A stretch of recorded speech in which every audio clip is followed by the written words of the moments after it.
What up? What up? What up? The Stibben Web, Web, Quran, some official thing we got going down here. Essex County All Day Edition here. Doing this whole thing that I started a few months ago. Just never know who I would meet or get to meet, on first time, what have you here. Gentleman that's coming on now, he's one of them. Actually reached out to me, but in the same breath, it was all good because I think it was just one of those things, another opportunity to meet somebody like who's grew up in Essex County, play sports in Essex County, got a successful career, in the area as well too. So like I said, looking forward to just meeting him, getting to know him, and we're gonna go from there. We got Simeone, so looking forward to him. So just hold tight. I got it. Yes. So appreciate you taking time out here. Looking forward to it, man. Cool. Yeah, like we've been talking. I know I mentioned in regards to it was just one of those things I started, and the dude just out of just something totally left field of my personality and all that stuff, just with family and everything else. And then I realized, wow, it'd be cool to kind of reach out to those even in Essex County that just grew up, whether I knew about or heard about, play again, whatever the case may be. It's great. It's amazing. It's a great county. What school did you go to? What school did you go to? Immaculate guy. I'm a Immaculate guy. Oh, my big rival. Okay, shit. Valley High School, big rivals. Oh yeah. Yes. So I want to go over to Immaculate. So that's all, and it just morphed into this here. Like I said, I'm just appreciative that you was able to jump on and talk about a little bit about your world here. So this journey. I'm 61 years old. I graduated from the Valley in '78. Okay. I grew up in Newark, New Jersey, Vailsburg from 1960 when I was born. And my parents moved out to Maplewood in 1981, a couple of years after I graduated high school. Okay. But I was pretty much born and bred in Newark, at Vailsburg. I don't know if you know Vailsburg. Yeah, South Orange Ave, Ivy. Yeah, 18th Ave, small little enclave in Newark, yeah. And, learned all my shit. And I learned everything I know there. Okay. And then, so after high school, I had my last 7 years, I had a football scholarship to Springfield College in Massachusetts. Mm-hmm. Now, a couple of days up there, that was no good. I came home on a train, no good. And then for 7 years, did nothing from 18 to 25. Just, stupid jobs, this and that, nothing big. And then got married actually at 23 years old. And she convinced me to take the post office test.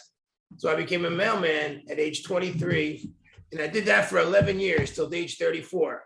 Okay. And in those 11 years, I went back to college and law school at night. Mm-hmm. So I started off at going to college at, in 1978, 79, I went to Montclair for a semester and a half and got 4 credits in a semester and a half.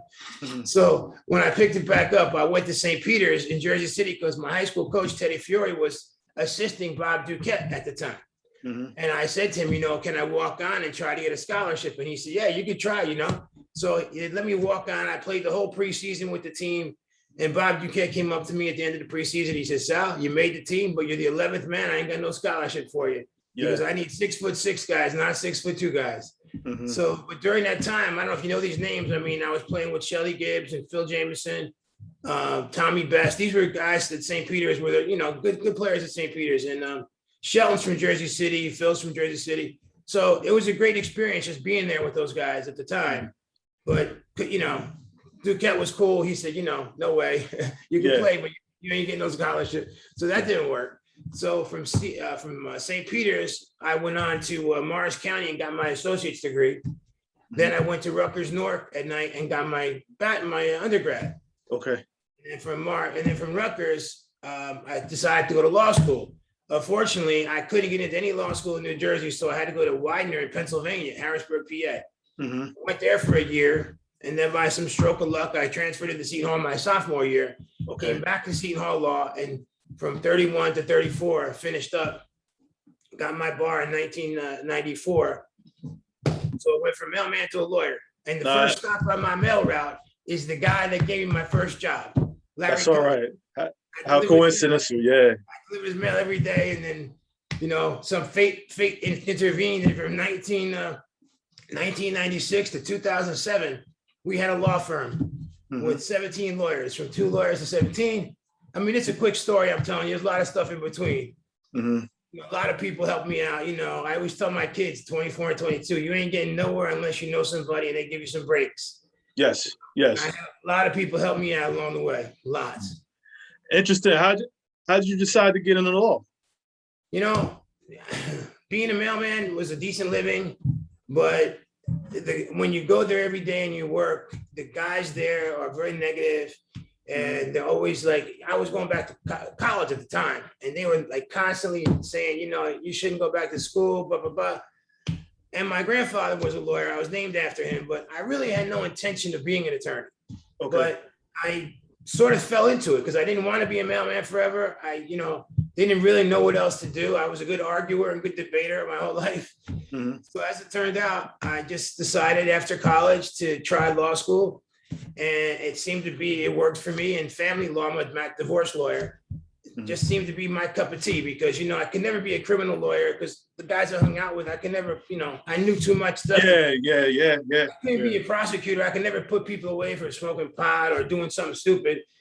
Corporate law wasn't me. I didn't fit the cookie cutter mold. So family law was it. It was the only one left. And I was really, my dad was in the home with us, but he was sort of an alcoholic. And, I was really brought up by my mother and my sister. And, they were always bullshitting and gossiping. And divorce law is a lot of that. Yes. A lot of dealing with people's shit, so it seems like a natural fit for me. So since 1994 to now, I've been a divorce lawyer for 26 years. No, that's great. I mean, just even to talk about from the post office to standing in front of judges and. I'll tell you what, man, I wouldn't give up those 11 years in the post office for anything. They were some of the best guys I ever met. And there was a postmaster there who took a liking to me, a guy by the name of Larry Alaco. And then when I was in college, if it was snowing out and shit and I had to be at school by 5:30 at Rutgers, he would say, listen, Sal, you got to get out of here. You got to make class. So he let me go a little early and all the other guys would see that and they would go nuts saying, you mean he got to go out in the snow? And he would say, shut the fuck up. He's going back to school. We're letting him go. And he would let me go. And when I say that people help me, that kind of help. No, absolutely. No, definitely. We all need somebody along the way. And I always tell my wife, she's from Connecticut. I was like, where I'm from, you either work at the post office or you at transit. And I'm forgetting the other one, but like I said, so I know I have a lot of family members that. And I tell my kids, you could do anything. I mean, your dad started dropping out of school, 7 years, he did nothing, postman, and then boom. Yes. Everybody needs a break, man. Everybody needs a break. No, that's right. That's right. We could rewind real quick as far as even growing up in Velsburg. What got you around sports? I know you talk about your mother and sister here. What got you just kind of? My cousin was Carl Campanelli. He was about 5 years older than me. He went to Velsburg High. Okay. He played on the team with Lee Thomas and Larry Hargrove. He was the point guard for that team. And Velsburg won the state championship with those guys back in '71, I think it was. Okay. And Carl, a short little white kid, best ball handler you ever want to see. Nobody could take the ball from him. And he pretty much taught me everything about sports. And even though he was 5 years older, I was bigger than him. I was like 6'1" at 12. And he was a small guy, and he would bring me all over all the playgrounds, all the best playgrounds, and play ball with all the older guys. And because I was big, he would throw me in with the big guys. And, it was like learn by fire, Yeah. And so I owe most of my athletics to my cousin Carl, who turned out to be almost a pro golfer. He was a great basketball player. He was a quarterback of Velsburg City League championship team that beat Barringer with Dexter Cumberlander. Wow. They had Dave Washington in 1970. Dave Washington was the best running back ever to come out of Velsburg or the City League, period. He went to Michigan and didn't make it. But Carl just flipped the ball to Dave Washington, and there he went, around the corner. Number 34, I always teased him. I said, you didn't do nothing for that team. You went 9-0. All you did was flip the ball to Dave. and Hargrove was a fullback in that team. So Hargrove and Campanelli, he was a fullback and a point guard for the shooting guard for the basketball team. Okay. So my life grew up like around these guys. Yeah. And so, when I got to high school, it was like, this is easy. There was nobody older than me, And so Velsburg was a real Lincoln Grammar School. I don't know if you know Velsburg. I just know that I know obviously the section of schools, the grammar schools. Yeah, so there's a couple elementary schools where we would play ball on the outdoor courts, the basket up on the fence. And people would come from all over in Maplewood Valley Road. They had these two courts where people would come all over. I think I told you the story about one day Campanelli and I were with a couple other guys at Maplewood, and turned out it was Dennis Ross. They call him Feather. He was there, and I didn't know who he was, though. He was older. He was 17, 18, and I was covering him. I was 13. And, I didn't know who he was. And Carl just kept saying to me, just do you can, hang with him. And it was just great experience. And with basketball, I ended up going to 5-star camp for 4 years. How was that? Oh. That was amazing. Rick Pitino was my camp counselor 1 year. He was 21 years old at a Providence college. And Mike Fratello, the coach of the Hawks, was the disciplinary guy. They called him the alligator. He's a Jersey boy. Yeah. If you screwed up at night, he'd take you up to the court in the middle of the night and make your bunk run and do suicides and crazy shit. So, 5-star was my training ground for basketball. Okay. I went there my freshman year and did nothing. By my senior year, I came home with 3 trophies with MVP, the All-Star game, high scorer, best one-on-one player. I told you the story about Bill Willoughby. I had to play him. Wow. I'll get a shot off.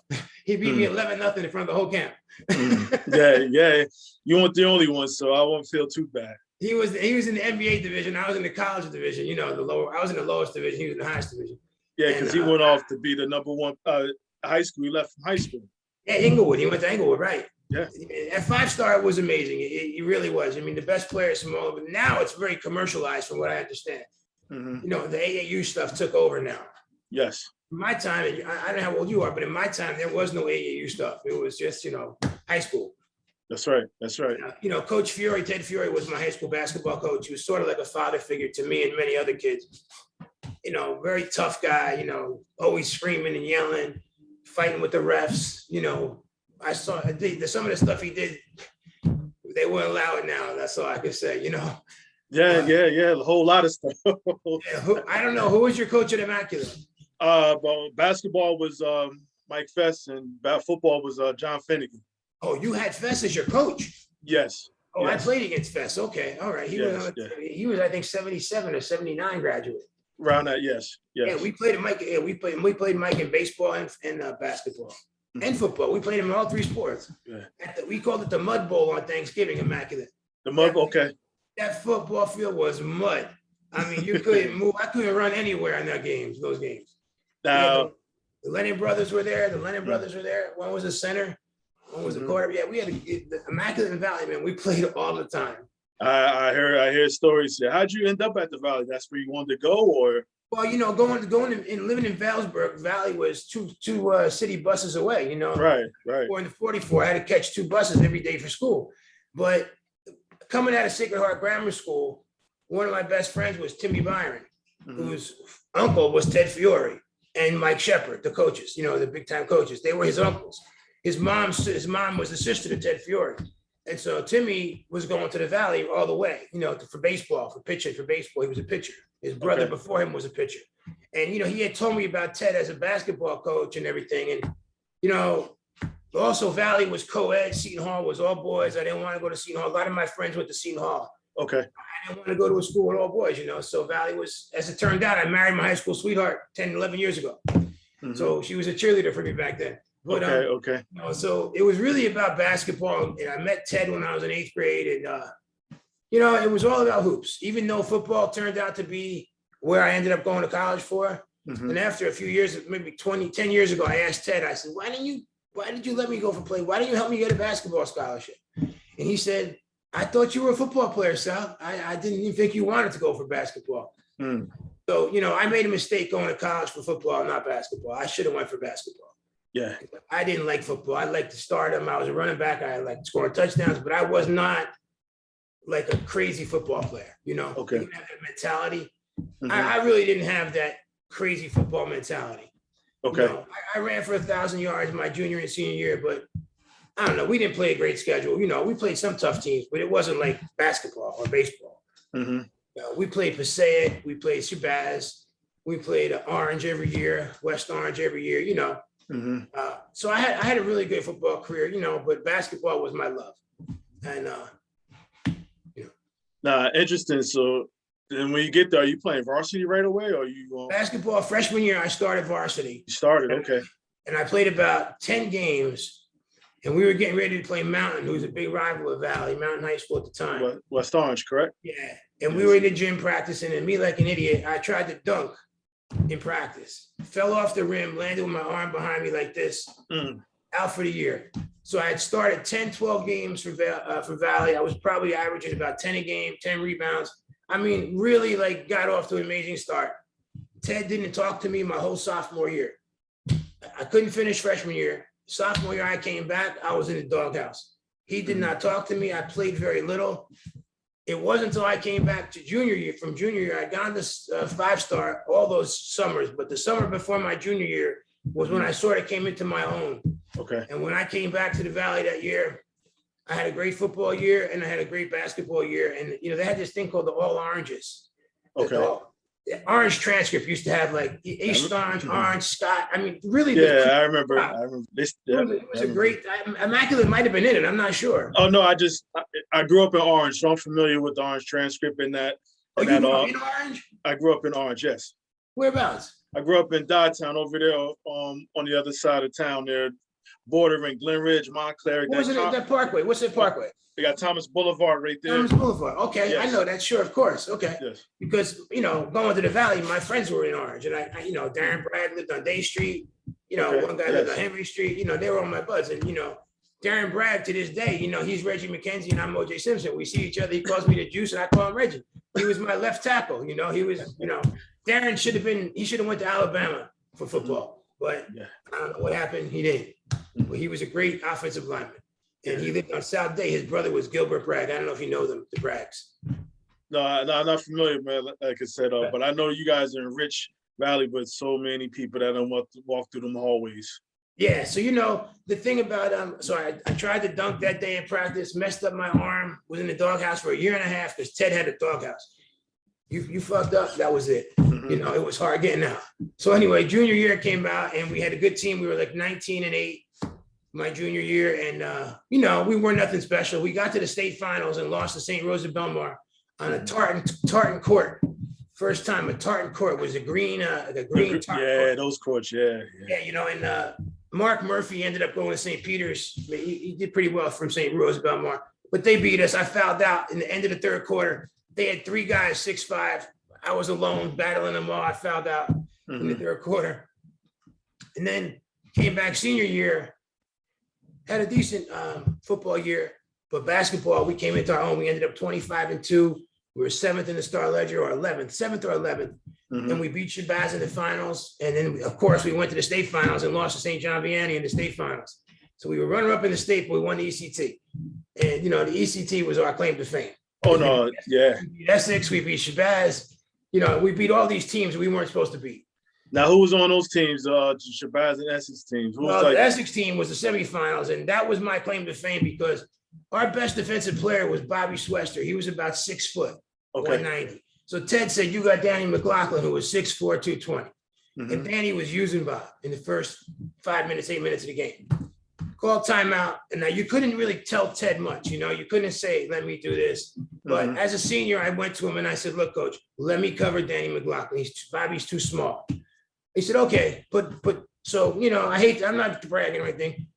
I put the clamps on Danny McLaughlin. He fouled out in the fourth quarter and we beat Essex 66-62.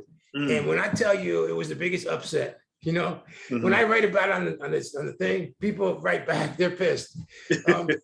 So, you know, we beat Essex and then we had Shabazz. And the break we caught with Shabazz is Raheem Williams got hurt the day before the finals. Okay. Raheem did not play. They were 6'6" across the front with him. But even without him, they were 6'6" across the front. But his replacement, Donald Carroll, was not Raheem. So, you know, that was our break. Anyway, we were ahead of Shabazz by 15 with like 5 minutes to go. And they pressed us. They closed it to 5. And we won by 5. But we had a point guard named Jerome Anderson from Orange, who was like a coach on the floor, was a great point guard, went to Monmouth, played for a year or so.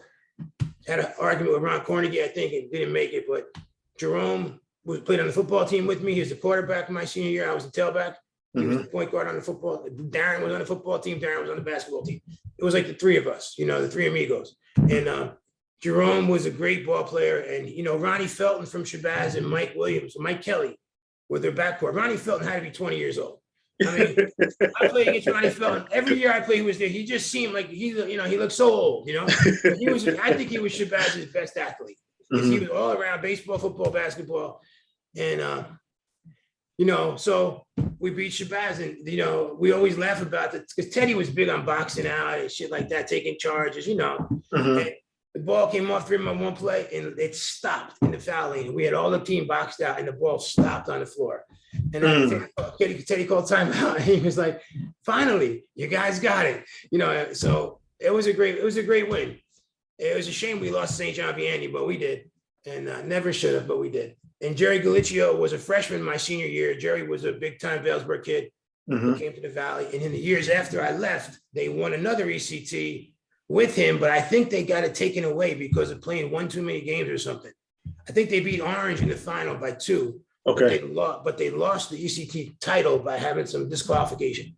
And so Valley did win it 2 years in a row, the ECT, because East Orange was dominating it for the other years. Right, 74, 75, 76. They were just beating everybody. And we never played East Orange.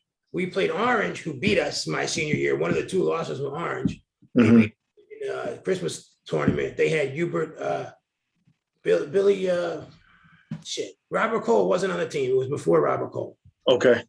Yeah, it was. I don't know if you know Hubert and Rob and the other guy, the other big guy. You know the team or no? No, I'm familiar with Rob Cole being on the team, but you said you just missed Robert. him. Yeah, Robert was younger. He came in. He was on the team that beat the Valley 78, 76. Okay. But when we played him, Robert wasn't on the team. They had good players, but they weren't. They did beat us in the Christmas tournament though. So they beat, and then also I forget who had the second loss to somebody else. I forget who it was. Maybe Mars Catholic. So that senior year we lost 2 games, and it was a great year. Basketball and football. Yeah, because I was going to ask how exciting just being in school, just that time being in the neighborhoods. How exciting was that? Even like football, we had Bell Stadium. Bell Stadium, right? Yes. That was our home field. It had no grass. We'd go to fields with our AstroTurf, grass. But you come to Bell Stadium, you playing on dirt.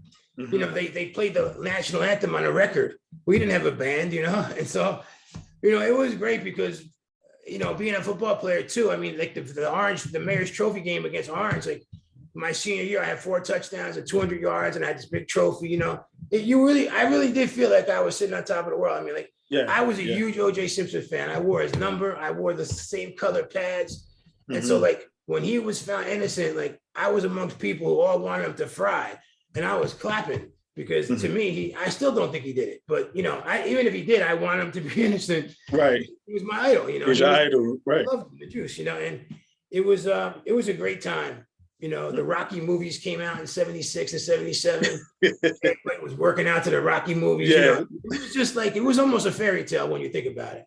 When I tell my kids about it, I say to my son, especially who's 22, I said, you wouldn't have lasted a day in my year. I said, kids are coddled now.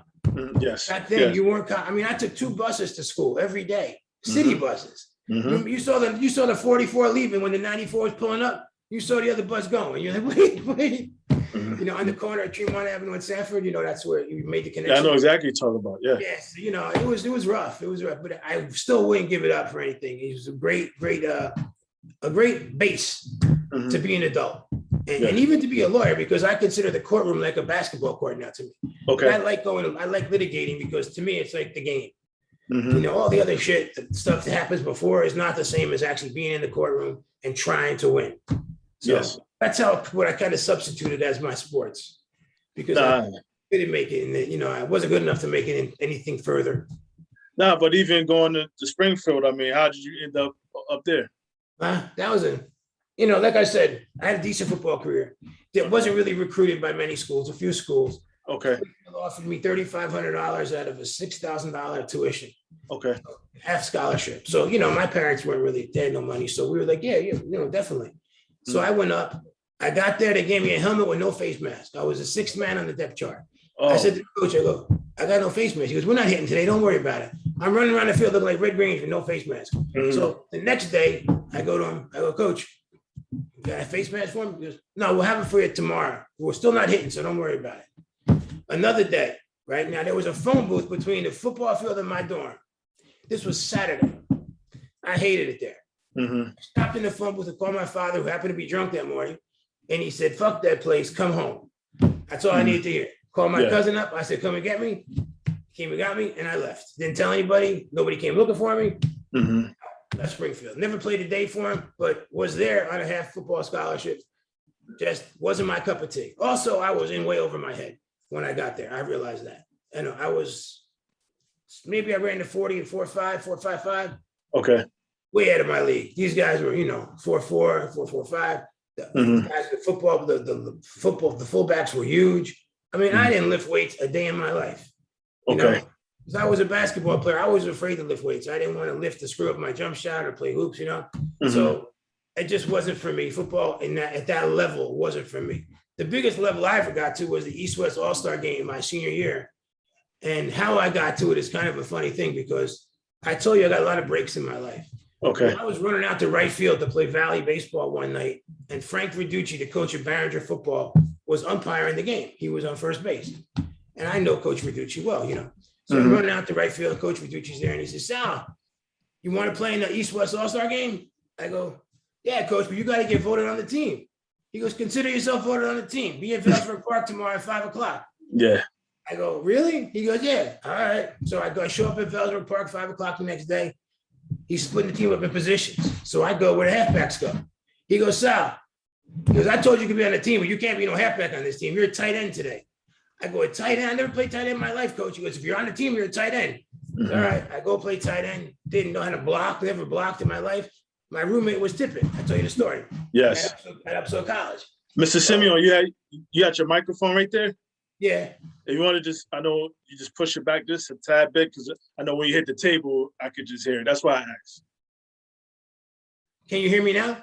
I hear you all the way, but sometimes you might be hitting the table and I can't hear the I'll stop hitting it. Okay. Okay. How's this? Good? You're good. Perfect. So, and Tip was my roommate. I walked in, I told you he had this Foxy on, would get off by Foxy, he was dancing. Who knew he was going to be a Hall of Fame linebacker, right? Yeah. So it was just so cool. He was just very cool. He had Norm Granger there with him and Keith Hunter, underclassmen from Barringer. They were there with him, like carrying his bags and stuff. It was crazy. It was. Byron McMillan was on that team too. Byron was a wide receiver for Barringer that year. He was on the team, wore the headbands. He was Mr. Cool, Byron McMillan. And Tip was the opposite, the big Coke bottle glasses. You never would have thought he was what he was by looking at him. But one day I walked into the room and he had his back against the wall and he was lifting his leg up over, he was a black belt karate at the time.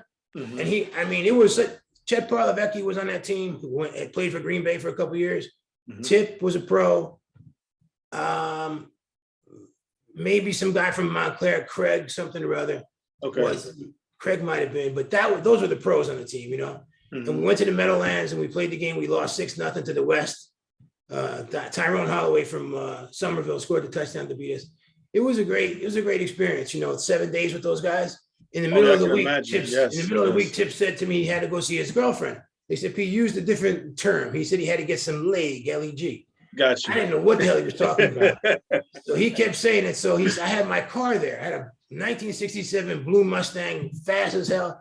So he said, Sal, you gotta let me take your car. I said, Tip, we got a curfew. So I said, okay, here's the keys. I said, please be back by midnight. 5 o'clock the next morning, I'm waiting out at the front up. So there he comes pulling up in my car. And, we never kept in touch after that. Life is life. But it was all amazing to me then. Oh, I can only imagine looking back now. You guys, your team practiced at Uppsala and the other team practiced somewhere else, or everybody was at Uppsala? No, the other team was somewhere else. We never saw them till game day. Okay. Yeah, those guys, those were football players. Like I did not fit with those guys. Those guys love to hit. Like I hated it when they said we're going to hit today.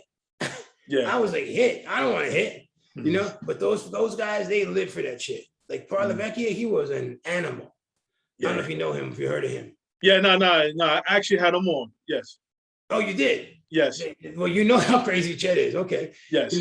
He was a football player. You know what I mean? Now, I played against him in high school. In freshman year, he went to Lincoln High School, Lincoln Junior High. And we were at the Valley, and we beat them our freshman year. But Chet, he turned into a monster. And then went to Penn State and everything. Yeah, so, he went to Seton Hall. And my best friend from Vailsburg, Pat Sages, went to Seton Hall, who died recently 4 years ago at a massive heart attack at 58 years old. But Pat was all-state football and all-state baseball for Seton Hall. These are guys that if I went to the prep, I would have been playing with. But I went to the Valley for whatever my reasons were. And I don't regret it for a minute. I don't. And I also met my wife, my second wife at the Valley. So, Right. So that was cool. But all of that stuff, you know, the part that I'm giving short shrift to was the growing up in Vailsburg. Yes. That was the base for everything. Right. And you know, playing rough touch on the streets, you know, running to park cars and getting your head kicked in on a touch football game with older guys, and the basketball, traveling around to all the parks. And, you know, being in Orange, you know, there was a guy on the site recently, Roy Kroon. And Yes. I wrote to Roy because when I saw him on the site, I had to relay a message to him from the days we played. I went to the Perot Street Projects one day with Jerome. Okay. And Jerome said, look, just come with me, we'll be cool. So I went there, I was the only white guy there playing. And, you know, Roy was playing on the other team. We were playing pickup games and he was talking shit, you know, back to, you know, a lot. And I was talking a little crap too, but I was being careful. But I, you know, so anyway, after the game, Roy started walking toward me after the game. And I said to Jerome, I said, you better watch out. So he walked right up on me, Roy, and he stuck his hand out and he said, you come here anytime you want, Sal. You don't need Jerome. And like those things, like they stick with me forever. Yes, yes. I get the chills thinking about it because I didn't know what the fuck he was going to do. Right, right. And he stuck his hand out, and I wrote him this story on that site like a month ago because his picture was there. So I wrote to him, and he wrote back, and he said, "I remember that day, Sal." You know, and so it was just stuff that I can't even impart to my son because he played hockey. Okay. You know, hockey. I said, hockey? Who? Why? His mother's boyfriend played hockey. You know, I was divorced. His mother's boyfriend, they got him into hockey, but he didn't want to play basketball. He didn't want to play football. So I had to go to hockey games. But, you know, you do what you got to do. You know? Yeah, yeah, especially with kids. So, I mean, you want them to do some of the stuff that you did, but if they don't, you still love them the same and you still support them. I mean, he was a fast skater. You know, he's a real fast skater. And he started to check because I never thought he would be a checker. Okay. But toward his side, junior, and actually voted him captain his junior year. So his junior and senior, he really checked well, and I was shocked, pleasantly surprised. Yeah, my other story about the parks was I did go to Elmwood Park a few times. I was going to ask, did you make your way down there? With Jerome and without Jerome, but one day I was with Jerome, and again I got in trouble somehow with somebody because we were playing inside, and it got, you know, and so one of the guys squared off with me. This is no lie, I'm telling you the truth. Yeah. Squared off with me in the middle of at the foul line. The fellas on his team circled me, swear to God. Yeah. Jerome stepped through the circle and stood right next to me. And he said, what do you want to do, fellas? And everybody walked away. But without Jerome, I don't know what would happen. You know? And, you know, those are things that are true. And when I tell my kids those stories, they're like, what? And I'm like, guys, this is life. You know, this is what happens in real life. And I learned so many lessons from those things, you know? Yeah. They start calling me Valdez, and he started Elmwood Park. My name was Valdez because I guess I look Spanish. So when I would walk in, they would say, "Hey, Valdez, you're on our team," and I would go alone after that. After that introduction, I would go. I must have went there 6-7 times in my life. Okay. You know? Then and you know, and really, Carl Campanelli is the one that instilled this sort of no fear in me, because I was playing against Lee Thomas as a 13-year-old, not covering him. Lee was amazing. But trying to, you know, on the same court with him. Yeah. You know what I mean?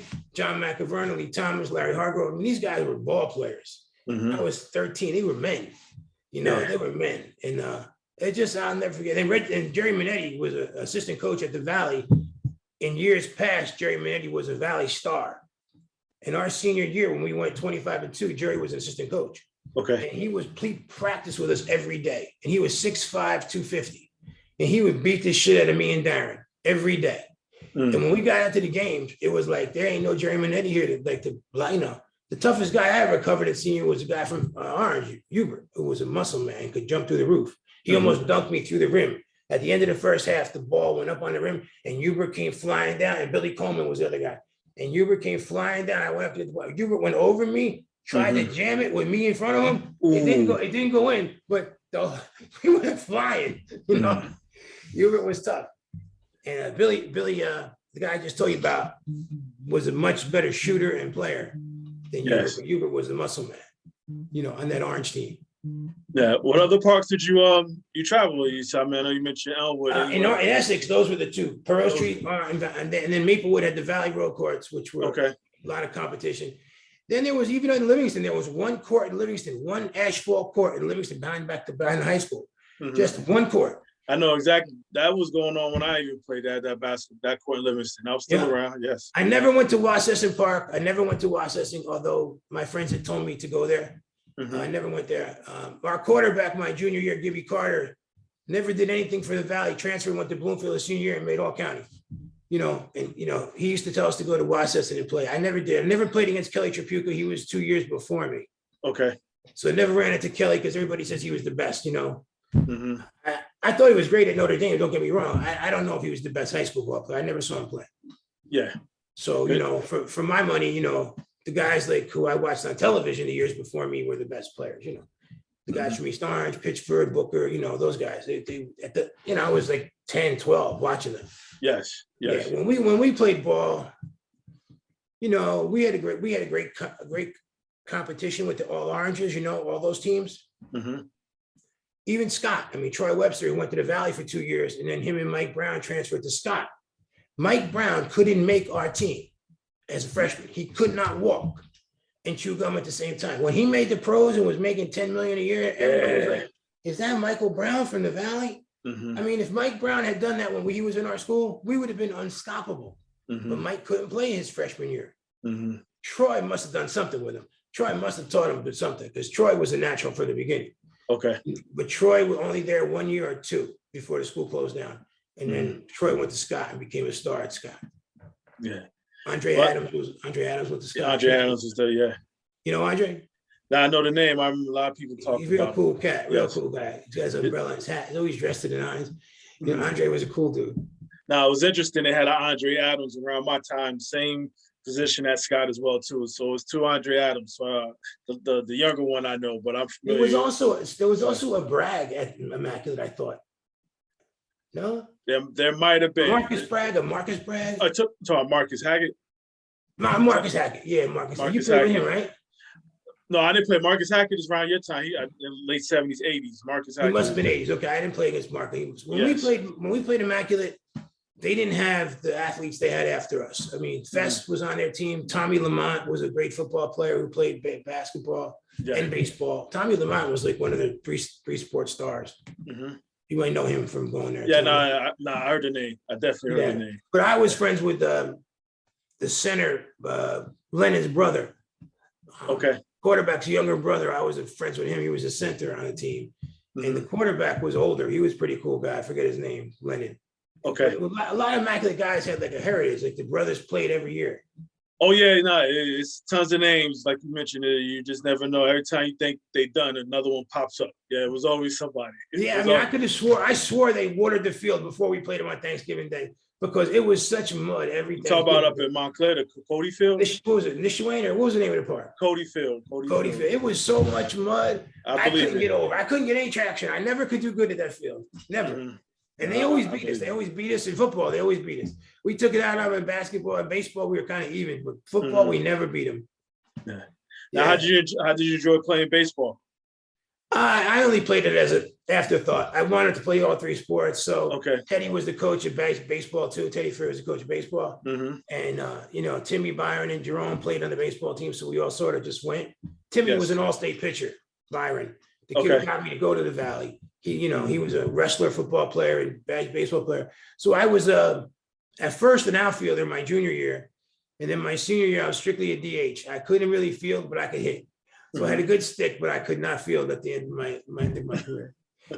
That's what Coach Verducci saw me though, running out the right field. Got me on that team. That's right. To this day, I can't believe I made the team. I thought it was a process. Show up at Ellsworth Park tomorrow at 5:00. You're on the team. One coach. So like you said, sometimes it's who you know. Now your team was it compiled of like north part, west part of Jersey? How did it? It was. I know they switched it to. It was east west. I was considered east. It was east west. We had Seton Hall players, Montclair. The west was Madison. This guy Shane, the middle linebacker. Holloway was down at Somerville. I was on the east side, and I didn't belong on that team. No. Every running back on that team ran 4.4, 4.44, like 4.42, 4.44. If I was barely under 4.6, I was like 5.5 and change. Okay. The one time, one pass they tried to throw to me as a tight end, it was a low ball. I didn't get it, so I didn't get a chance to run. But blocking, my God, it was a nightmare. In practice, Parlavecchia had tipped, they were lighting me up left and right in practice. So I hated it. Yeah, that's right, because they linebackers. Yeah. I had a block for the first, I never blocked. I was a halfback, a tailback, my whole 4 years. Never threw a block. There I was. So anyway, it was one time we're in punt formation in practice. We got shells on. Coach was like, go half speed. I'm the up back. Who comes around the corner? Parlavecchia, full fucking speed. Didn't stop, just came, boom, I got the worst of that. Yeah, but we weren't really close, We were sort of crosstown rivals. Nah, but it's just the experiences, and they be able to relive them. Even talking about it now, still a joy. You could just hear the excitement in your voice talking about it. So, I miss it. It was It was my greatest day. I mean, even as an attorney, where I've had some good victories, where I've helped people and people were happy they got custody of their children. Or yes. For me, it's not the same. It's not the same. And you can't live through your children either, because I've gone to my son's victories, the few that he had in hockey, and it's just not the same. It's not. Yeah, it's not. It's a void in my life that will forever be there. And I can understand how some athletes really, after like being a star in college and maybe they don't make the pros, or I can understand how they have trouble adjusting. I was big man on campus in 1978, and then from 78 to 85, I was nobody. Yes. 7 years of darkness, nothing. Delivering pizza, valet parker, movie theater, usher, every job under the sun to make some money. Foot Locker salesman. So being married to my first wife, she pushed me to become something. She pushed me to become an attorney. She was part of that. And then my mom died right after I got married. A few years later, I was 29 when my mom died. That was a big loss. Yes. So a lot of stuff happened. But 18th Avenue, Valesburg, that was the best. It's funny because all I hear about is racism these days, everywhere. And where I grew up, it just didn't exist. Yes. It just didn't. Even when I was like somewhat hesitant to go to Perot Street or, East Orange alone, and the Jerome broke the ice for me. Once you're there, those guys just want to make sure you know how to play. That's all. Once you show you know how to play, that's it. It's over. You can be green. If you can't play, they don't want you. If you can play, you can play. Like there was a pool room, 18th Avenue Q House, right? West End Avenue, 18th. And by the time I grew up, it was mostly black guys. But I would go in because I like shooting pool. And I got to know everybody. So I would go there by myself with my cue stick, which I brought to Montclair State instead of books. But my point is, I hear racism all over the world. But in Valesburg in 1975, 76, 78, I swear to God, it didn't exist. Yeah. It just didn't. People say, when I say, now it's like a cliche because Darren was my best friend in high school. And, I say, well, black guy was my best friend in high school. It's a cliche now because people laugh. They say, oh, don't say that, to try to say, but I say it with all sincerity. Like, that's who was my best friend. Like, he ate at his house, he ate at my house. And it just doesn't exist anymore. My kids live in suburbia. There's nobody but white kids around, and Orient Asian kids. And I'm like, let's go somewhere else where you could get a different experience. When I got divorced, which was tough, my kids were 6 and 4. And no matter how good of a dad you are, and when you get divorced, you lose some contact with your kids. Yes. And I tried my hardest to stay involved, and we're very close now. But you know what? There is a void. There's times you just don't see them. As they get older, they get cars, and I just never could impart what I wanted to impart to them about life. I feel it's one of my failures as a dad, that I have not been able to show them that life can be better or different than what they know. Nah, it's a whole lot. Not to get off the track of sports. No, actually, it's perfect. No, it don't have to be sports related, but it's interesting you mentioned that, and you being a family, family attorney here, so interesting how that parallels a little bit, huh? Oh yeah, and believe me, when I have clients in front of me now, I tell them I was divorced because I want them to know I've been through what they're going through. Right, and they like that transparency. They think it gives me a perspective that I can understand. Yes. Especially the guys, because many of the guys feel persecuted. They say it's a woman's world. Unfortunately, not unfortunately, but I represent mostly women. My reputation is the kind of guy that goes after the deadbeat dads to help get the ladies their money. And I also represent men too, though, both. Maybe 65% ladies, 35% men. But it helps me. Being divorced helps me in this world. Mhm. I wish I never was divorced, not because I wanted to be my first wife, but because of the loss of the part of the children, the relationship that was lost in being divorced. No, I never tell anybody it's the same. I tell them, I say, you're going to be with your kids, you're going to have a great relationship with your kids, but don't let anybody tell you it's going to be the same, because Right. it's not. Right. You don't put them to bed half the time. She puts them to bed half the, it's different. Right. So, Nah, interesting you say that, because you know my parents were divorced, and I always remember my father just saying, "I'm only across town," but to your point, it was totally different. it could be 100 miles away. Right. It was totally different. Right. Yeah, I'm only 3 miles away from them. My whole life, I'm 3 miles away from them. Mhm. Yet they don't, you would think I see them every day. Mhm. No, my sister would say, well, go see them. I said, what am I going to walk in my ex-wife's house? Yes. She don't want me up there, so it's different. But as they get older, I mean, even now at the age, they can start connecting the dots and realize that, they have their cars. Right. Their cars helping her because they are on their own, but they have nothing impeding them from coming to see you when they want. Yes. They have their cars, they pop in, they show up when they want, and we are, my son and I are very cool. And my daughter and I, she's 24, she lives with her boyfriend now. Okay. We're also cool. There was a big thing, her mom and her boyfriend, the mom and the new husband are Republican, and my daughter's a Democrat. So there was a big fight because they were picking on her and shit. And I think she moved out because of that, which I felt bad about, Mhm. because that shouldn't be a reason to move out. Right. Right. But it was so bad with everything going on that, she just left. She went to live with her boyfriend. But he's cool. Carlos, he's a good kid. Now, even with law here, how long are you gonna continue to practice here? Well, I'm 61, paying the alimony for 14 years, totally crushed me. Okay. The support for 15 years, 14 years totally crushed me. So I was really unable to set things away for retirement. So I'm probably gonna have to work till I'm 68, 70. Okay. Another 9 years. Now in the courtrooms, what's some of the big changes you've seen? How things are going? I mean, you mentioned it's horrible, huh? Yeah. Everything is Zoom. Everything is Zoom. Mhm. And if you're a good lawyer, you lose the advantage of being on. When you're on Zoom, you lose the advantage that you would have if you were in a courtroom and you were better than the other lawyer. Zoom makes everything equal. I'm here sitting down. The judge could hit mute and shut me up. I had one judge. I was objecting. One judge said, "Click." I could raise my hand, yell. He didn't hear a word. He didn't hear me. Mhm. So it really gives the judge a lot more power, and the lawyers lose a lot more power. Mhm. And I believe the better lawyers are at a disadvantage on Zoom versus in court.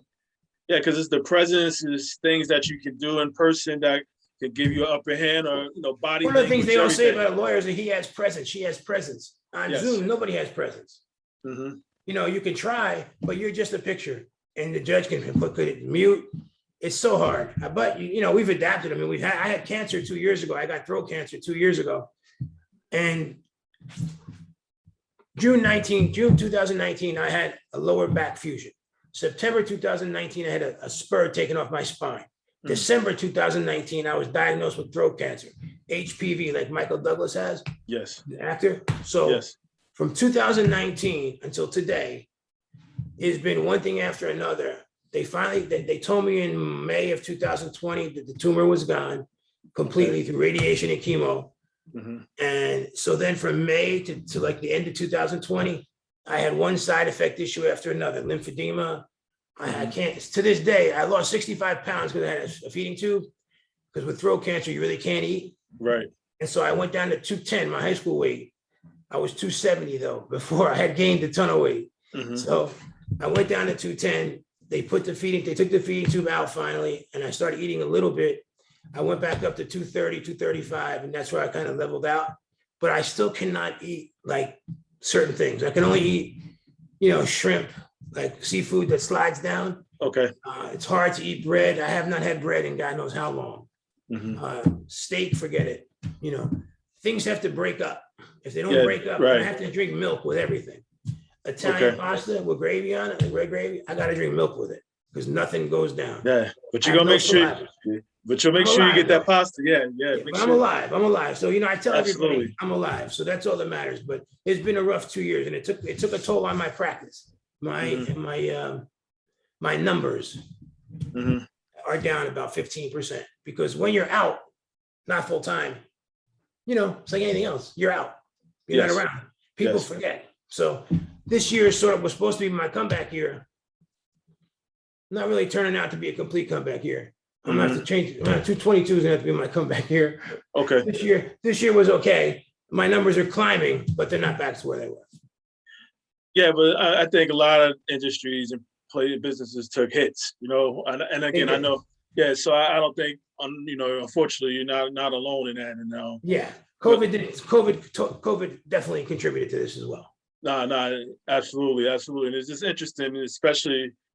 I don't know, some percentages in some states when they talk about divorce rates during COVID, they have gone up. I don't think they did. Okay. I think they went down because people didn't have the money to pay for the divorce. The divorce, yeah, it makes now sense. That COVID is going away and people are starting to come back, I think the divorce rate is starting to climb again. But I personally did not see the COVID virus spike the divorces because everybody was cooped up inside. I didn't see it. Okay. Now, good to know. Like I said, you hear different numbers everywhere. So, I mean, but and I'm sure it's geographical too. Yeah. Correct. Are you ever going to get like a show on ESPN or something like that? Is that your goal? Actually, I had no end goal with this. It was more of a hobby kind of thing here, and I'm just going to see where this thing goes. Like I said, this has been a blast. So, like I said, I'll see where it goes. I mean, who knows? Like I said, I'm not closing no doors. Do you know anybody at ESPN? Do you know Bob Lee and Bruce Beck? Do you know those guys? I know of them, and interesting. My college roommate, he works at ESPN, so he's behind the scenes. He's in New York, actually. His name is Sean Llewellyn. He deals with the commercials and all that stuff down there. So, like, he's been there for about 20 plus years. So, when we won the ECT, guess who interviewed me? Bob Lee and Bruce Beck. Bruce Beck from Livingston. Yeah, he's from TV3. They were on TV3, the channel.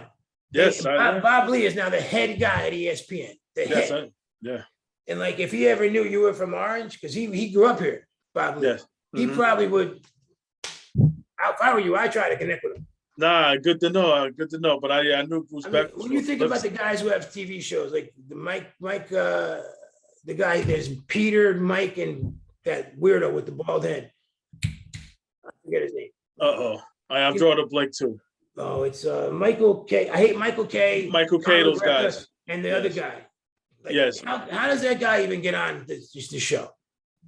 I think you said it best. I think you said it best earlier about life. And sometimes, like, people put you in the right places, and so right? Yeah. But I bet you. I mean, like, I often thought about trying to contact Bob Lee, and because I would love to do what you do. It's got to be fun for you. Yeah, this has been a blast meeting people such as yourself and everybody. Like, this has been so much of a joy here. I know, like I said, sometimes my wife is. Because after I'm done, I go share with her. She's like, "Oh, you about to tell me something again?" She don't know how like diehard of a Jersey guy that I am. So I told her, you know who you married. So who is Frank McCree that is on the site too? Do you see him too, Frank McCree? Frank. Oh yeah, he's from West Orange. He's in West Orange. I get confused with your site and his. I don't know which site is which. Yeah. He's from West Orange. I know his sons played at Seton Hall Prep. I think it was, I want to say, the mid to late '80s. Yeah, so now he's a West Orange guy. So your site on the internet is what? Your site is what? When I post up on the Essex County football or basketball, I just post it on there. But my site is officialthanks.com. Yeah, so what is it? Official Thanks. Okay. Like referee official, then thanks. Oh, so you do referee and stuff? I do, and I just like the whole official thing. But yeah, I do ref from high school on down. I didn't want to do college. So I do football and basketball. So so I do get out there to still stay around the game. But that's phasing out because, to your point, these days are changing. Like, I think my tolerance is becoming less low as far as listening to coaches and fans, and they're just out of control.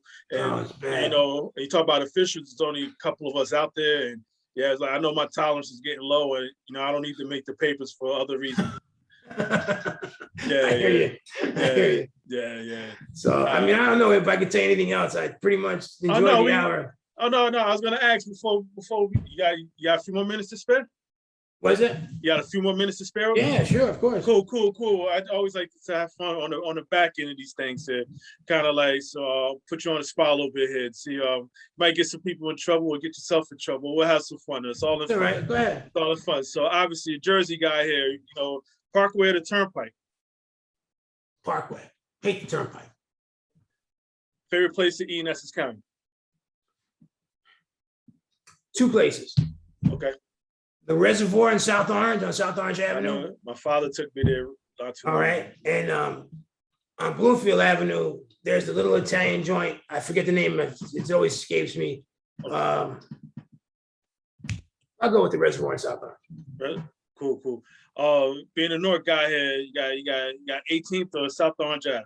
18th. My Sunset Avenue. I live on Sunset. Sunset went all the way across to South Orange, but the small part of Sunset was off 18th where I lived. Okay. So I had 20 houses on Sunset, 18th, and then 150 houses to South Orange. 223 Sunset Avenue was my house, and there was just 15 houses on it. And then you went to Valley Road into Irvington. Okay. Yes. I know exactly. Valley Road takes you pretty much Straight into everywhere. Irvington. Now, was Valley Fair still around? Yeah. Now it's Home Depot. That's what I heard. Heard. Absolutely. They had the real lemon ice. You had the real lemon ice at Valesburg on Boylan Street Pool. Right outside Boylan Street, they had the little window. You go there and get the real good lemon ice. Then there was Pam's lemon ice up on South Orange Avenue a bit. See, don't forget, I went to Sacred Heart School, which was right on South Orange Avenue. Right on South Orange, yes. My house was on 18th, the hill.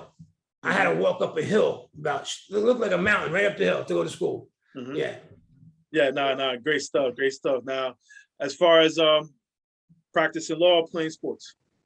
Playing sports. Oh, you had to think about it though. I was thinking about in the courtroom. Yeah. If it's not in the courtroom, it's not even close. In the courtroom, but it's got to be playing hoops. Not bad, not football, playing hoops. Now, in the courtroom, best case you ever won? Like you just kind of like, you know what, I nailed this. There's been a couple, but all of them were around custody. Okay. All of them were around winning custody for either a mom or a dad who should have had custody. Because sometimes you're on the wrong side of things. Right.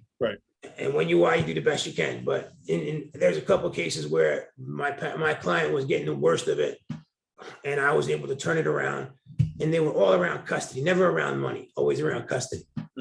So I can't give you the names, but no, absolutely no, definitely not the names. But as far as even with that being said, just you ever get a case where it was just like I got to represent them, but knowing hell, like most of the time when that happens, you know ahead of time and you don't take the case. Okay. But there are times when you get in the case and then the people show their true colors. And you always have the option of stepping out of the case. Okay.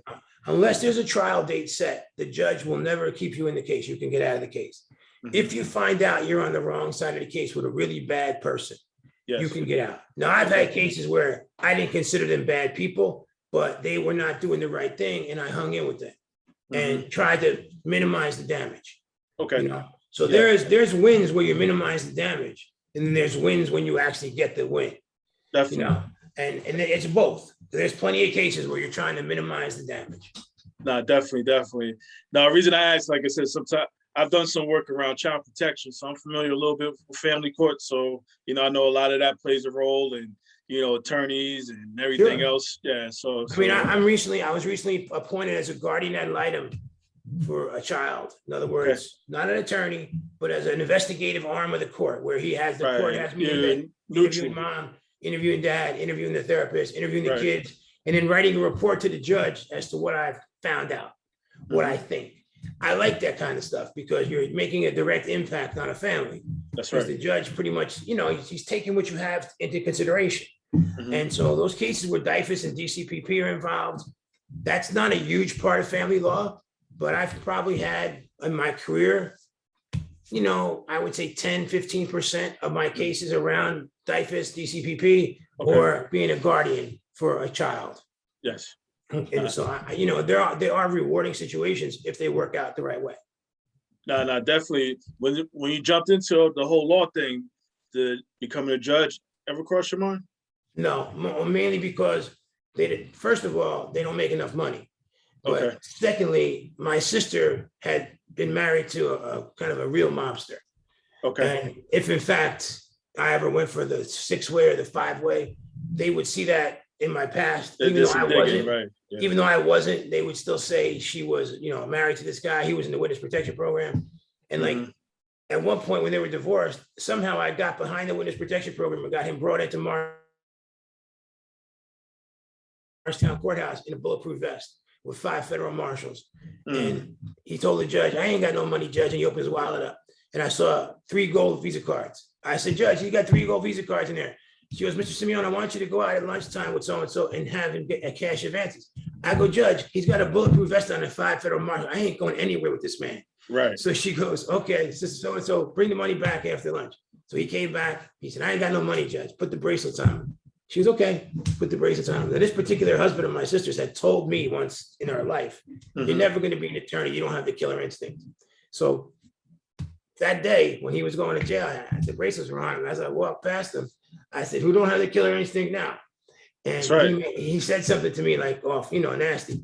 I said, Judge, so-and-so just threatened me. She said, come back up right here. And I had my day. I had my fun with him that day. Yeah, definitely. Sports wise, what's best game in any sport that you've played in your life? One that just kind of sticks out at any sport or any level. Yeah, I would have to say they were football games because basketball was always a team sport. Okay. The Essex County semifinal with covering Danny McLaughlin was the game I take the most satisfaction in basketball wise, even though I only had like 10 points that game. I know that I changed that game by shutting Danny down. By covering them, yeah. And when I put that out on Facebook one day, somebody said, oh yeah, the only reason you beat them was because Danny had some bad fouls called on him. That's because he overran me twice. He charged me twice. And I took the shot. Yeah. So, but the best game in football was clearly in football where against Shabazz, I carried the ball 31 times at 232 yards. Against Passaic, I carried the ball 29 times at 201 yards. So, any running backs goes over 200 yards, no matter where you're playing. No matter playing, those were my highlights of my football career. Now back then, you ran like an I, wishbone, power I? Delaware, really? Which I hated. Okay.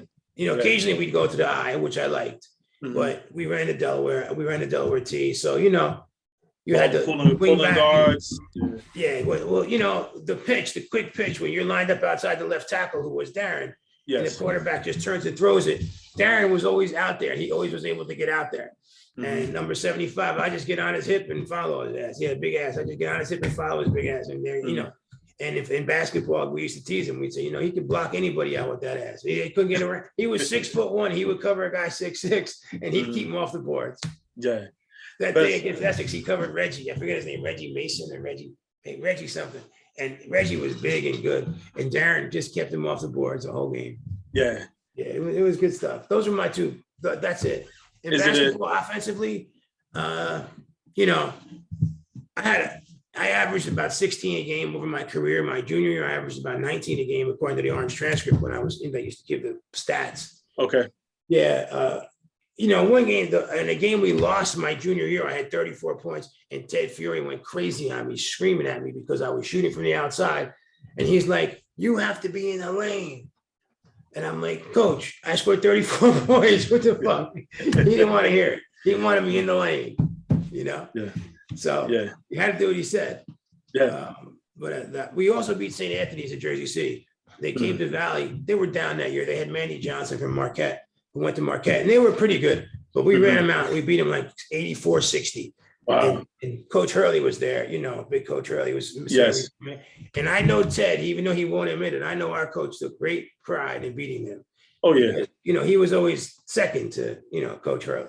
When we blew them out at the Valley. He came to the Valley, we blew them out. And they just didn't impress me. I mean, Mandy was great, but he was just a point guard. Right. He couldn't score. I think he had 25 that game, but he couldn't do much. They had nobody else, no big guys, nobody that could really hurt you. So that was a big win for us beating St. John. So I thought it was a huge win because all I ever heard about was St. Anthony. Yeah. The craziest place I ever played was my freshman year when I was starting varsity. Went to St. Benedict's. Down in North, has a running track over the court, and you cannot shoot from the corner. Yeah. The ball will hit the track. I mean, you got to shoot a line drive or a ball hit the track. That was my first real success as a varsity ball player. Steve Neblett was Benedict's main guy, and he was my size, a little bit bigger. And, I remember battling with him the whole game.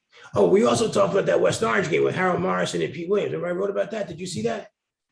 I might have put that on the other site. You might have seen it. West Orange was a big rival of Valley's, you know. Okay. In my freshman year, we were playing West Orange at West Orange, and they were supposed to blow us out. They had Harold Morrison was 6'6", Pete Williams was 6'6", and it was us. And so we ended up losing 51-50 in double overtime. And Teddy Fury cried in the locker room afterwards. I had never seen a coach cry. Mm-hmm. It was like such a moment for me because I thought he was so tough and, you know, he beat the shit out of people. He, at the end of the game, he just thanked his players. I was one of them. He just said, guys, I'm so proud. He started crying. 2 overtimes, we lost 51-50. I'll never forget it. It was packed. They were playing Benny and the Jets. Elton John songs were on a layup line. And Harold Morrison, again, racial stuff, started talking shit to me. I was a freshman. He never, ever expected me to talk shit back. Mm-hmm. Well, what he wasn't fucking ready for me. I talked some shit back. He looked at me and said, who the fuck are you? I said, I'm gonna be here all night, Harold. And I just got off the court playing with Larry Hargrove, Lee Thomas. He didn't scare me a bit. Mm-hmm. He was tall and skinny, you know, but he thought he was going to make me shake, you know, but he didn't. And that was a great memory, Yeah, and Harold Morrison, he thought he was going to I was going to wither. And it was great. Yeah, it was great. Yeah. And my cousins, that guy Carl came to all my games, like I went to all his. Mm-hmm. He's always coaching me from the stands, you know. Yes, yeah. Valley beat Barringer. I was a 8th grader. I went to the game. Valley beat Barringer when they had Edgar Jones. He was 6'10". And Valley beat them by a point because they sat on the ball. The score was like 41-40, something like that. But Edgar Jones was, you know, when we got to the Valley, we got Ted out of that sitting on the ball shit. We hated that. We finally got him to move and, you know, do the motion. He did the motion offense where you just pass and screen. So the offense was great for us because we were all like 6'1", 6'2", all decent ball handlers. Jerome was the main ball handler. Mm-hmm. And so we ran the motion offense that Indiana used to run. And it just worked to perfection. And we ran this defense called help side defense. Okay. Where it wasn't a zone, but, you know, it was kind of a zone. And, you know, those years in basketball, I feel like I could coach a team. I coached my daughter's 6th grade basketball team, and people would yell at me and say, this is not the NBA. Shut up. Stop yelling at the refs. I'm a frustrated athlete. Yeah. Nah, that's funny here. Speaking of the Valley and everything, best athletes, 5 best athletes come out of the Valley. Well, number 1 is Anthony Tango. Mm-hmm.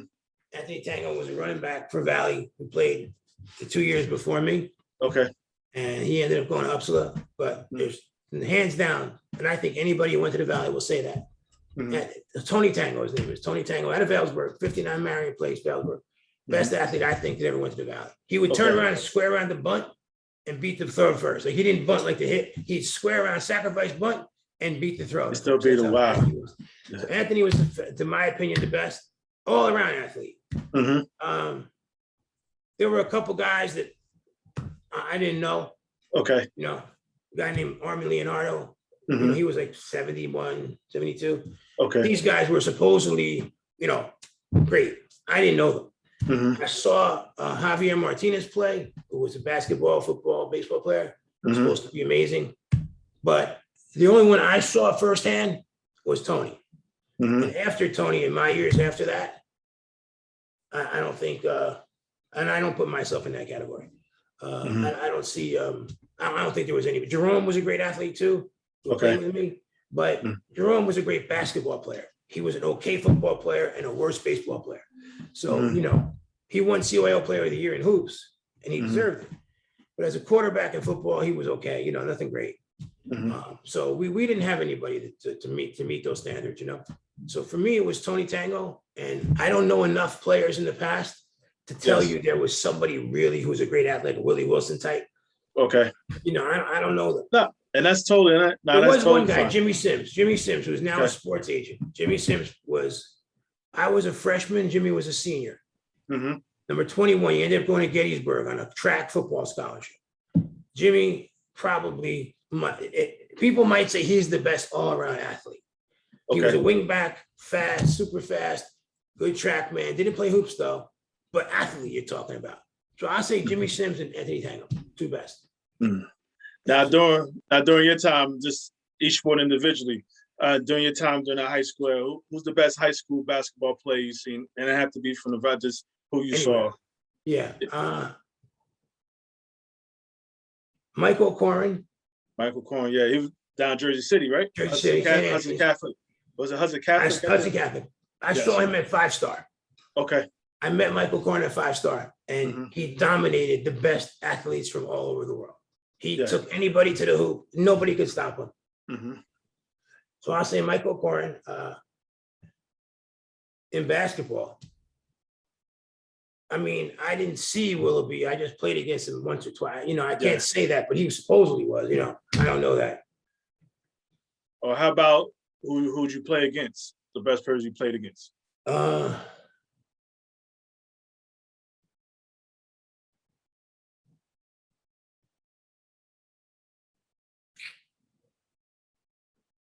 There really wasn't anybody so great. Okay. Not somebody that I could tell you, you know, heads and, you know, like I think of him. I don't think of anybody like that.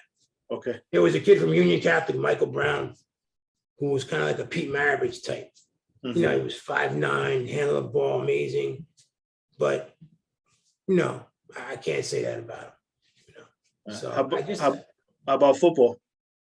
Football, to me, the best football player I ever saw was Tony Tango. Tony Tango, yeah. I mean, he just was unstoppable. Sound like he did. Yeah, sound like he was special. He was special, and he was tough. And he was a nice kid who didn't take any shit. In the locker room, like he was calm and mild mannered, but he would rule the locker room. He had the linemen were afraid of him, you know. So Tony was the best athlete in football, best football player in football in Valley. Michael Corrin was the best basketball player I saw in my time. I mean, I would venture to say hoops wise, me and Jerome were probably the two best basketball players. Jerry Minetti was the best. Jerry Minetti was the best basketball player ever to play at the Valley. Well, he was 6'5", 220. He was a man. You know, Jerry was a beast. You know, because Jerry went to Massachusetts on a full ride. I mean, you know, Jerry was a beast. But you know, I would put Jerome in the top 5. I'd put myself in the top 10 in hoops. Okay. In hoops. Bob Voorhees, who went to Virginia Tech on a scholarship and died with a tape on his ankles because they ran him to death. And there was a Howard Cosell expose, what they did to him. He was an all-state shot putter, and he was my fullback my junior year. He was 6'4", 240. Ooh. And running behind him was like running behind a train. Oh, yeah. And he went to Virginia Tech on a football track scholarship. And one day we were sitting in class and they announced on the loudspeaker that Bob Voorhees was found dead. He was from Irvington, New Jersey, was found dead in his dorm with the tape on his ankles. The coaches, he ran for 9 yards that day in the game. And at night in the dorm, he showed the players what he did. He knocked the door off of his room. The coaches got pissed off up in Blacksburg, Virginia. They brought him to the field house at night in 100-degree heat, and they made him do 100-yard bear crawls from what we were told. And he came back to his room, and he had a massive coronary with tape on his ankles. Now, people tried to say he was on steroids. People tried to like smear Bob because he was so big for his time. Yes. You know, in 1977, he was built like a fucking brick shit house. I mean, at lunch, he'd have 5 milks and, you know, 5, you know, he was an amazing type of individual. And another sweet guy. You know, tough on the football field, but not like that off the field. Yes. And you know, Bob, it was just a tragedy. That is, you know, was another great athlete for being a 6'4", 240 as a fucking fullback. Yeah, that's crazy. Very, very unfortunate. Yeah. I mean, just one of those stories that sticks with you know, because everybody liked him. Like he was a likable guy. There were guys that in the Valley who nobody liked, you know, just assholes.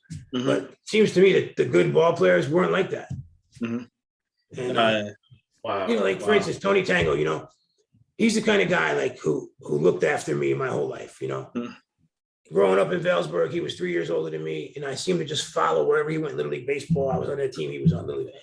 You know, so like I get cancer 2 years ago. I hadn't seen Tony in 5 years. Who shows up at my house? Tony. You know, just that kind of dude, you know, and that, you know, that's just important to me. And I try to do the same for people too, you know, and, you know, how old are you? For me, 47. 47. So yes. I got you by 15 years. So I guess the people we each know are a little bit too far away. Yes. I don't know the guys you know. Yeah. Well, also, when I was 35. So when you, oh no. I was just going to say you probably answered this one already because I was going to say somebody who should have made it, like at any level, somebody that just should have made it. However you want to define made it. He would tell you no, but Darren Bragg should have been a big time college lineman. He would tell you no, because I've said that to him. What happened? You know, why didn't you? Because he just was that good. You know what it was? I think attitude has so much to do with it. Yes. And so many guys who I went to school with and who are like from where I was from, Chet Parlavecchi was the only one who I could tell you like had the attitude to be a pro football player. Mm-hmm. You know what I mean? Like that chip on his shoulder, like, you know, you couldn't be a nice guy to be a pro football player back when I grew up.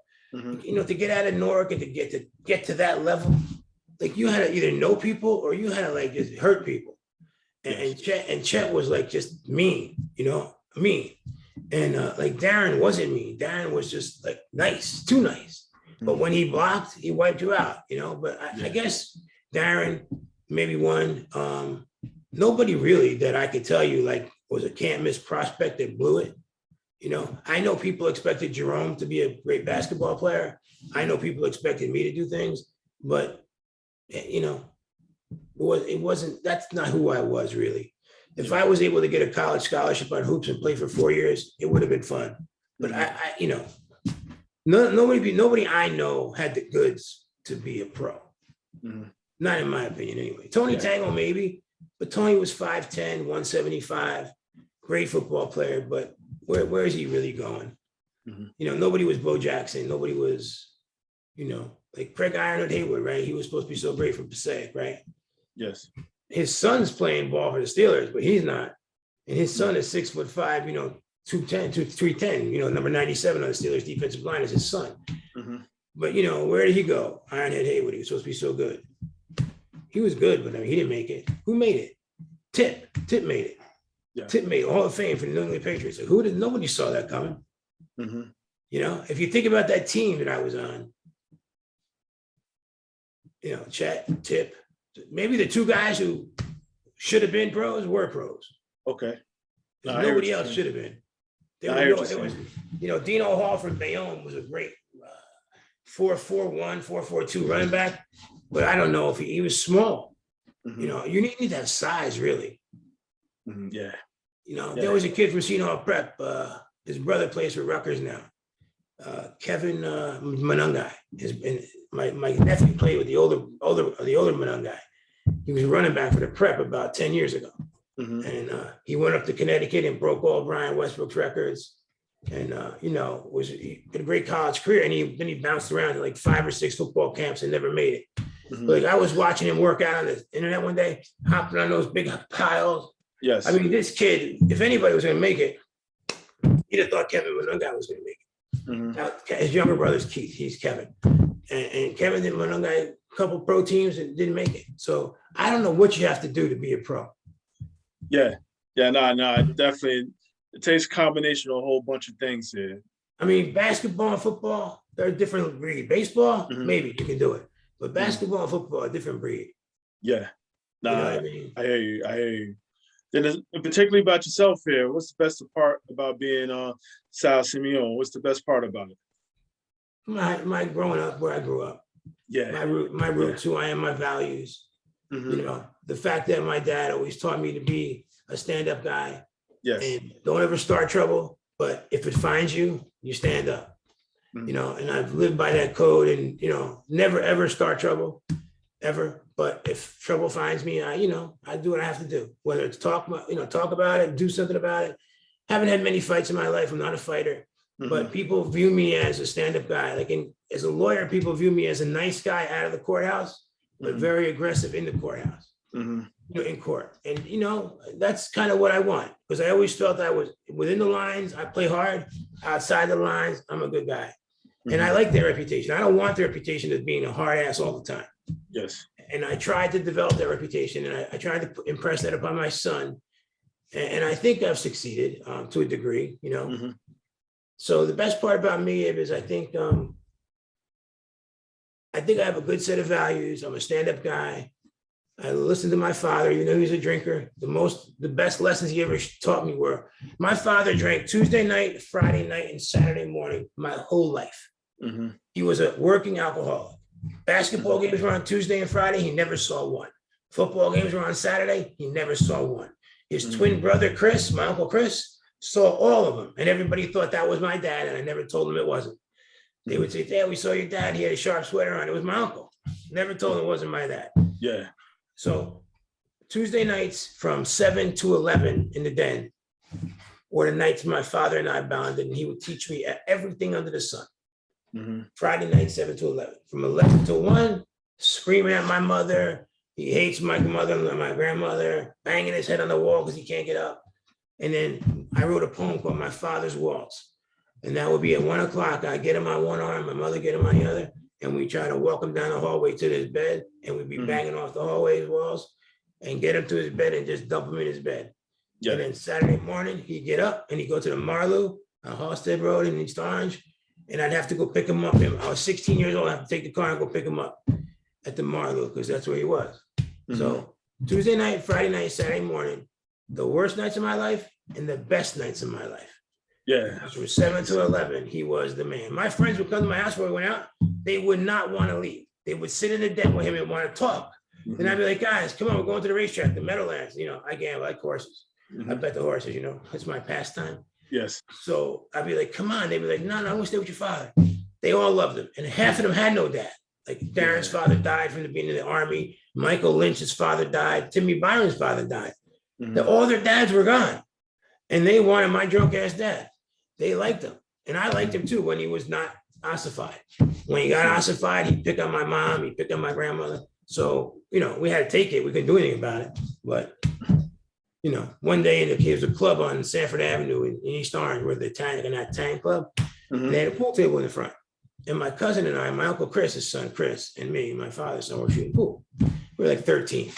Some guy walks in, tells us, get the fuck out of the club. You can't shoot pool. I go, my dad's Rocky. I can shoot pool in here. He goes, I don't give a fuck who your father is. Get out of the club. Later on that day, my father's driving with me, and I'm being quiet. And he's like, what's wrong, big man? He called me big man. Mm-hmm. What's wrong, big man? Ain't nothing, Daddy. Because I know something's wrong. What's wrong? I said, well, we were in the club earlier today, and some guy, you know, told us we couldn't play pool. And I told him you're my dad. And he said, I don't give a fuck who your father is. Get the fuck out. Drives me home. He goes, Marie, I'll be back. She goes, where you going? He goes, I gotta go somewhere. He goes, big man, come with me. Let's go.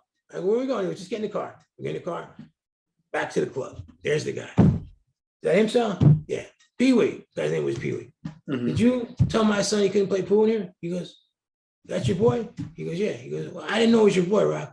He goes, he told me, you know, and he fucking went at this guy. Mm-hmm. I mean, like, for no reason, you know, just, he didn't like the fact that the guy said, you know, so he was a sweet guy, my dad, until you pissed him off. Yes. And then he turned into a Rocky, you know, because I always, when he died, his eulogy, I said his name was Rocky and he lived like a Rocky. Yes. But he did have the ability to be kind and loving, along with being the fucking nut. Mm-hmm. You know, and I'm not the nut. I don't have that part of him. I'm not the fighter. I don't have the fighter part of him. But he did teach me to be a stand-up guy. And I miss him. My mom's gone too. They're both gone. Your parents alive? Yes, yes. Thankful. It's a great blessing, man. Yes, absolutely. Really he's speaking about your life here. At this part of your life, age that you are, what advice would you give that younger side, that 18-year-old senior in high school? What advice would you give him? Well, the advice I've tried to give him is stop being so defensive with everybody. Mm-hmm. Stop. He comes back at everybody with a chip on his shoulder. Mm-hmm. And I don't know where he's getting it from. You know, I don't know, because he lives with his mom, you know. And I'm talking about you as an 18-year-old. What 18-year-old advice would you give you? Mm-hmm. You know, it all worked out okay. Okay. But I probably would have said, don't quit school at 18. Okay. You know, or go back before you were 25. You know, maybe drop out for a year and then go back. You know, that's one thing I would, if my son, who didn't go to college at all, he didn't want to go to school, but if he had started school and wanted to quit and football school or something, I would have tried to get him to hang in there. Maybe I would have went up and stayed with him for a semester, like to, you know, get him to stay. Because I really feel like those 7 years that I lost even though it worked out okay, Yes. everything was 7 years later. Mm-hmm. And who knows what would have happened if I had those 7 years, you know?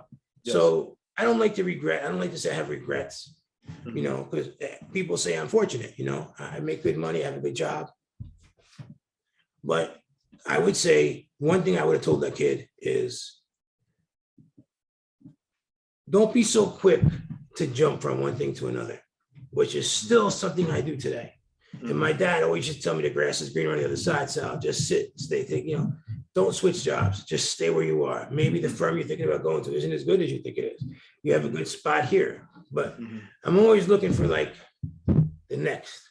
Okay. And at 61, there ain't too many nexts. Mm-hmm. You know what I mean? It's, yes. You know, my time, and I feel young. I don't feel 61, but it may be that my better days I'm on the end of my better days. Mm-hmm. You know? So nah, I hear what you're saying. My last question to you, what would your parents say about you now? Well, my mom would be prouder than hell because when I was in high school, never even thinking about being a lawyer, she was telling people I was going to be a lawyer. Okay. And when I was in college, dropping out of school, she didn't talk to me for the only time in my life for 6 months. When I came home from Springfield, mm-hmm. she didn't talk to me for 6 months. And mm-hmm. she couldn't believe that I left school. It was crushing to her. Yeah. So now after, she didn't get to see me be a lawyer. She died. I was 29. I was just entering law school. Okay. So she didn't get to see it, but she would be very proud that I'm an attorney and then I picked myself up and did what I had to do. Mm-hmm. So what was the question? What would they think of me now? Yes. You said your mom. My dad would say, are you paying my son $450 an hour to talk to you? You're fucking crazy. My dad would tell people, you're paying my son all that money? For what? For his advice? Get the fuck out of here. He wouldn't have given me credit for being able to like do that. He would be like, not in a bad way, but like, he would like be amazed that this is the way it is. Mm-hmm. He worked for $40,000 a year his whole life. He never made more than 40 grand a year. Mm-hmm. And he survived with my sister and me. We always had what we want. I always had new shoes, new sneakers, always had it. Yes. I don't know how the fuck he did it. Mm-hmm. I don't know.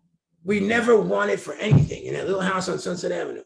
Mm-hmm. And I don't know how he did it. Because God knows money is a bitch. It is, and being parents, somehow we hardest job in the world. Hardest job, but we find a way, and that sounds like that's what your family did. How old are your kids? Actually, I have a 7-year-old daughter, and my wife was nice to start over again with her, and I have a 24-year-old stepson. Wow. Okay, so you have two. Okay, my kids are 24 and 20. So 7-year-old, a little 7-year-old, huh? Yes. That's some fun times. That's cool. Yeah, no, definitely. I want to, Simeone, I wanted to say thank you because again, I'm so appreciative that you even reached out because like that's what all this is part of this is about here. Like I said, me getting a chance to just even meet people I've never met and just hear a little bit of their world, a little glimpse of their journey here. So much fun for me, especially when you have the connection to Orange and Immaculate. Yes. So many things we're talking about, about. Yes. It's really good. I enjoy it. I enjoy it immensely because there's nobody to talk about anymore. Mm-hmm. My buddies are all over the place. Darren and I don't talk that much anymore. He's in Somerville. Timmy's here. It just everybody split up. And life takes it. I don't want to say life gets in the way, but it gets in the way. Yeah, it does. But eventually, we all got to find a reason to stop because none of us is that busy. You got to find. And I actually just. People that I've talked to since doing this, the whole Essex County part of it, it's been interesting. Folks have like reconnected with other people and for me to just hear that was never the intentions of this at all. But like I said, but through this they have like watching them and like, because my thing was the other thing too, you just never know where somebody's at in their life. And I think and the people just seeing this, those who might've been, the man or that girl or what have you, and they got a little rut in their life. Just kind of like, they're like, let me bounce up, get off this couch and get my life going again. So it's many, it comes out. Yeah, but I'll be anxious to see how it looks because I feel very comfortable talking to you. So it's so easy to talk. Who do people tell you look like? I don't, the beard these days. No, take the beard off. Take the beard off. I'm not sure. Who Emmett Smith. Really? When I see you, I see Emmett Smith. Now, people used to tell me I look like a young Muhammad Ali. I don't know if that's true, but I used to hear that all the time, all the time. I was delivering pizza in the reservoir once, and I went up on South Orange Avenue to this, real ritzy area, and the kid went, Ma, come to the door. Muhammad Ali's here. And I was like, what the fuck? This little kid was like 5. He was like 5. Yeah.